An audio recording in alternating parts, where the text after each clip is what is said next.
Un amigo que trabaja en cuidados intensivos una vez me dijo que cuando un paciente comienza a ver a familiares fallecidos es porque le queda poco tiempo de vida, y estoy convencido de que esto fue lo que le pasó a mi papá. Tuve la fortuna de tenerlo hasta los 75 años. A mediados del 2002, su salud cayó rápidamente. Llegó un momento en el que ya no podía caminar y me costaba mucho trabajo sacarlo de su habitación. Tampoco estaba interesado en comer o siquiera hacer plática. Esto es normal en alguien que se está muriendo. Sabía que así era y que se iría pronto, pero siempre se espera que no sea así. Una mañana me encontraba haciendo las tareas de limpieza en su habitación, cuando pensando en el desayuno se me ocurrió preguntar: «Oye papá, ¿qué te parece un poco de café y pan dulce? ¿Qué dices? ¿Se te antoja?». Y por primera vez en días me contestó que sí. Tenía esa mirada llena de vida de antes.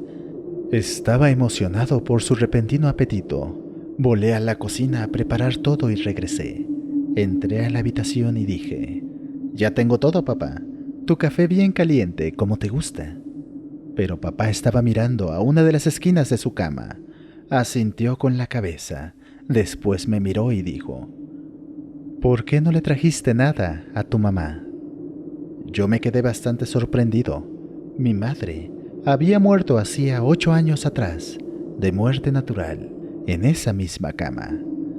Me tomé un momento para reaccionar, y lo más tranquilo que pude le contesté: «No te preocupes, puede tomarse el mío, yo regresaré a la cocina por otro».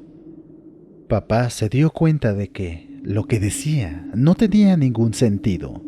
Sacudió su cabeza y creo que en ese momento fue que comprendió que no se recuperaría. Los días siguientes papá tuvo la mente despejada.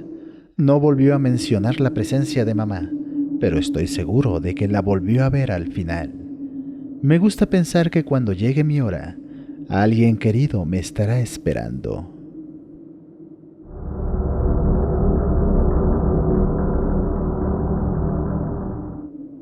Mi abuelo tenía una extraña cicatriz en el hombro izquierdo. El día que le pregunté cómo se la había hecho, su mirada se extravió como recordando algo verdaderamente aterrador, y me contó la historia que hoy comparto con ustedes. Cuando mi abuelo era joven, la verdad no era mal parecido. Le gustaba la bebida y no se perdía ninguno de los bailes que se organizaban en el pueblo. Además, como él dice, era un muchacho muy enamoradizo. Esta fue la principal causa de su desgracia. En aquel entonces, había una muchacha con la que se veía frecuentemente. La había conocido un año atrás en la fiesta de un amigo. Esa misma noche, al calor de las copas, ambos se entendieron y pasó lo que tenía que pasar. Pero la verdad es que mi abuelo no estaba enamorado. A sus propias palabras, solo era para pasar el rato. Lo malo es que aquella muchacha se había encaprichado con la relación. Cuando se enteró de las andanzas con otras mujeres de mi abuelo, se volvió realmente loca de celos. Atacaba a sus rivales donde quiera que las encontraba. Espiaba a mi abuelo en todas partes sin importar que fuera de día o de noche. Llegó al punto de amenazar con hacer una locura si no la amaba como ella a él. Para ese punto, mi abuelo decidió que era hora de terminar con todo y que pasara lo que tenía que pasar. La siguiente vez que la vio, mi abuelo le dejó muy en claro que no la quería. La verdad es que esperaba que armara una escena de celos o, como estaban las cosas, que intentara hacerle daño. Pero no pasó nada de eso. Al contrario, estaba de lo más tranquila. «¿Quién es la fulana?», preguntó con tono sombrío. «¿Crees que no sé que te ves con esa?». Hacía un par de meses que mi abuelo había conocido a la que se convertiría en mi abuela, y desde entonces la estaba cortejando. Este era el verdadero motivo por el que quería ser completamente libre. Después de una amarga explicación, mi abuelo pensó que todo había quedado en paz. Medio año después, se estaba casando con su prometida. Mi abuelo se despidió de su antigua vida de soltero.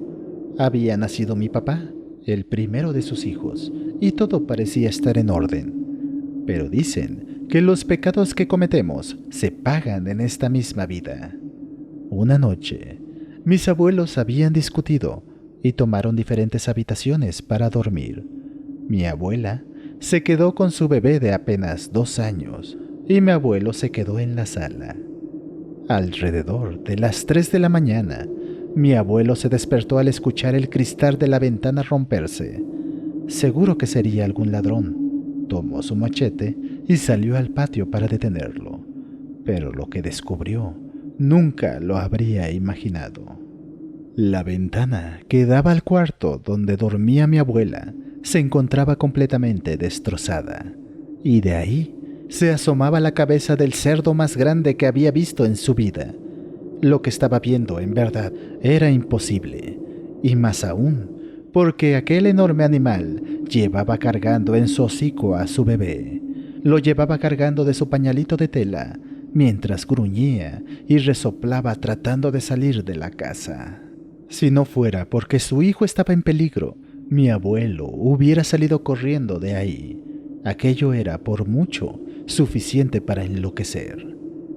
Mientras el cerdo empujaba su enorme cuerpo por la ventana, mi abuelo logró asestarle 4 certeros machetazos en el lomo, haciendo que soltara al bebé de su agarre. La sangre brotaba espesa de aquel demonio mientras chillaba enloquecidamente. En medio del caos, el enorme cerdo se paró en sus 2 patas traseras y derribó a mi abuelo soltando una tremenda mordida dirigida a su cuello, que hubiera alcanzado si no hubiera sido porque giró la cabeza a tiempo. En vez de eso, el hocico alcanzó el hombro, arrancando un buen pedazo de carne. El enorme cerdo aprovechó la oportunidad, furioso y malherido, huyó hasta perderse en la noche. Mi abuelo no se encontraba mejor. Preocupado, tomó a mi papá en sus brazos, revisando que estuviera bien. Después de eso, corrió con mi abuela temiendo que le hubiera pasado algo, pues a pesar del tremendo escándalo, en ningún momento se había levantado. La encontró acostada sobre la cama, sumida en un sueño muy profundo. Dice que le costó mucho trabajo despertarla. Llegó incluso a pensar que en verdad estaba muerta. Lo peor había pasado. De milagro todos estaban más o menos bien, pero la pesadilla aún no terminaba. Mientras mi abuelo esperaba a ser atendido en el hospital, escuchó a unas enfermeras platicar horrorizadas sobre la mujer que habían encontrado tirado esa noche, completamente desnuda y con heridas de machete en la espalda. Se había desangrado por completo.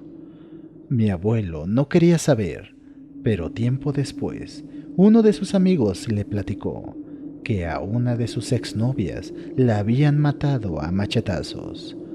Mis abuelos llegaron a la conclusión de que aquella muchacha con la que mi abuelo había jugado era en realidad una nahuala que tomó la forma de ese enorme cerdo para vengarse.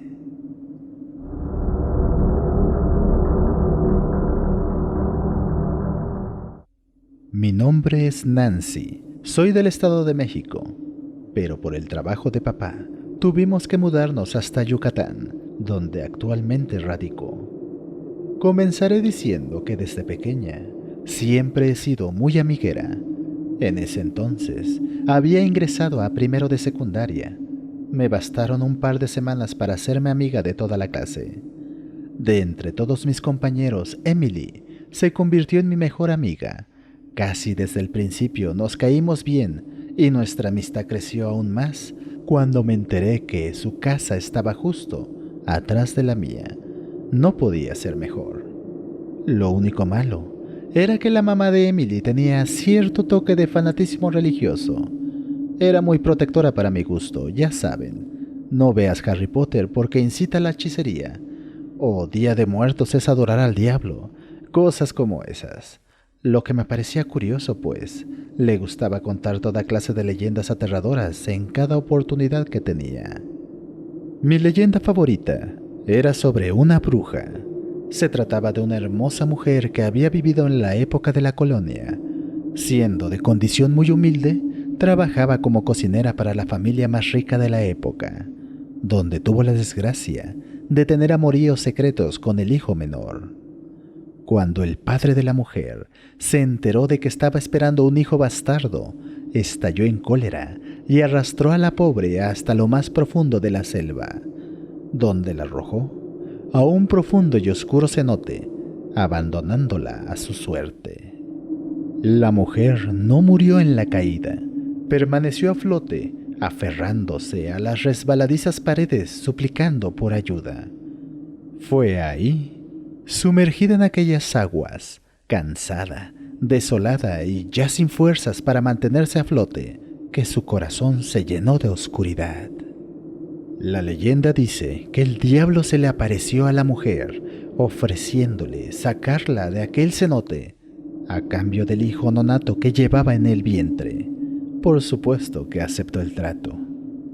Se cuenta que poco después empezó a circular historias sobre una bruja que se convertía en un enorme búho negro, con rostro de mujer, que asoló todo Yucatán durante mucho tiempo.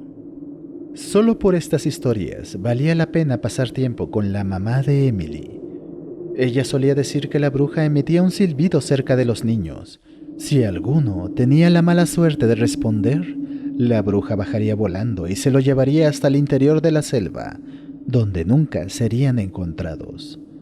La mamá de Emily solía decirnos con cariño que aunque la leyenda fuera cierta, la bruja no podría levantarnos, ya que ambas estábamos un poco gorditas. Además, yo no sabía silbar. Nunca pensé que la supuesta bruja era completamente real. Aquella noche, me dirigí a casa de Emily para una pijamada. Como dije antes, vivía justo atrás de mi casa, así que solo tenía que caminar unos cuantos metros. Era verano y nos encontrábamos de vacaciones. El calor dentro de su casa era insoportable y tuvimos la idea de salir al patio trasero para recostarnos en el pasto fresco. Allí estábamos, viendo las estrellas, cuando algo en la cima de los árboles me llamó la atención. Apenas oculto entre las hojas, se perfilaba una cabeza humana. No podía comprender cómo era posible eso, cómo había subido alguien hasta ahí y dónde estaba el resto de su cuerpo. En menos de un segundo, todas mis alarmas se dispararon. Me levanté como pude, sin dejar de mirar. Emily había seguido mi mirada y ahora veía lo mismo que yo. De pronto, por encima de aquella cabeza se extendieron dos enormes alas de color negro, y un silbido agudo se escuchó justo atrás de nosotras. Mi amiga aferró mi mano con fuerza y comenzó a rezar un Padre Nuestro. Mis piernas comenzaron a temblar, pero aún así nos echamos a correr a la casa cuando aquel búho con cara de mujer empezó a volar. Podíamos sentir el aire revolverse encima de nuestras cabezas y por un momento pensé que me atraparía. No paramos hasta llegar a la casa, donde cerramos la puerta detrás de nosotras, pero aún así no nos sentimos seguras del todo. Durante el resto de la noche y muchas noches más adelante se podía escuchar aquel aterrador silbido. Desde aquella experiencia no puedo ver ni siquiera en películas nada que se parezca remotamente a los búhos.